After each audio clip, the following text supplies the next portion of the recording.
Marco Rubio, awesome. Here's why he's awesome.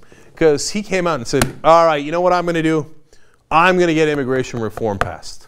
And this is going to show you how I can get something done, how I'm reasonable, and how you can be a Republican and still be in favor of Latinos.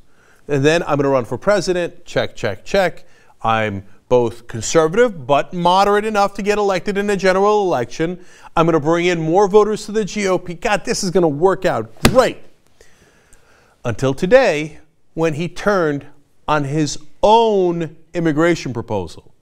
Not someone else's proposal that he had co-sponsored or voted yes on. His own proposal. Republicans, man.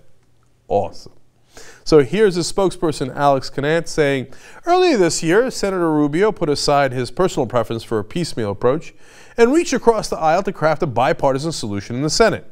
And unlike many of the proponents of reform in the Democratic Party, he did so despite strong opposition within his own party and at a significant and well-documented political price.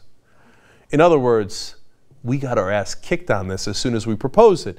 We thought it was going to work out well with Republicans, but it turns out it didn't. It turns out the Republican Party does hate Latinos.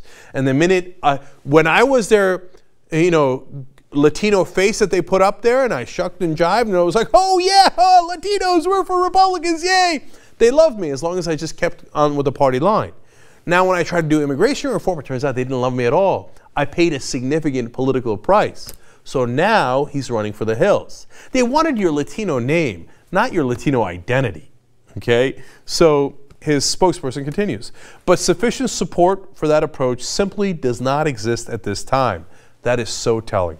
And in fact, it has only eroded further, as evidenced by the fact that virtually every House Republican working on a bipartisan comprehensive bill has since abandoned the effort. So what does that quote tell us? Well, it tells us they pulled the rug out from underneath us. Turns out they don't want immigration reform, and Marco Rubio is going to run for president.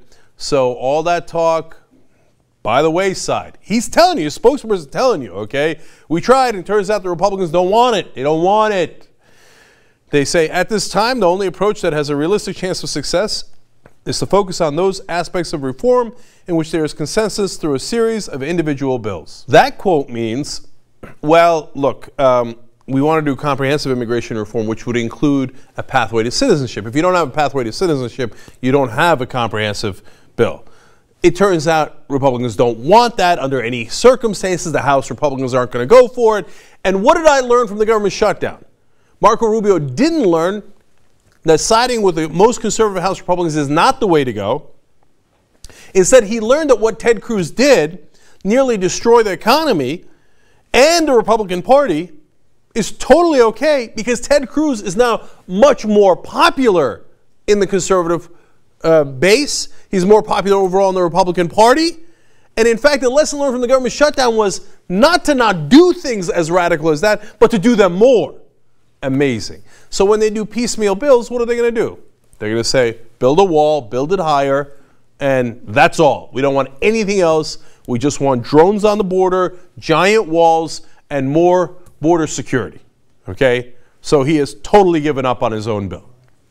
So now Rich Lowry recognizes that. He's the National Review editor. He's very conservative. So Lowry says, I'm not sure it's ever happened before that an architect of major legislation in the Senate has basically opposed its passage in the House, but that's where Marco Rubio is. Now, it's not quite right that that's unprecedented. John McCain also, on this very issue, opposed his own immigration reform back in 2008. He had proposed it before the 2008 elections, and then in the primaries, since the Republican base hated it, he had to turn and say, oh, did I propose that? I mean, I hate Latinos. No, bigger wall, build the dang wall. He even ran an ad on that and said, no, I disown my own legislation. And now Marco Rubio repeating history, doing the same thing. And Marco, is that going to work out for you? Rich Lowry continues, Rubio has already rightly taken a political hit for crafting and promoting the Gang of Eight bill. Now he's going to take another hit, understandably, for his inconstancy. In other words, they just Obama'd you.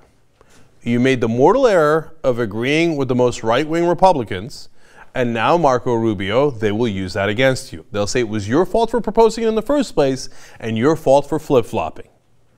Congratulations, you've just been Marcoed for destruction.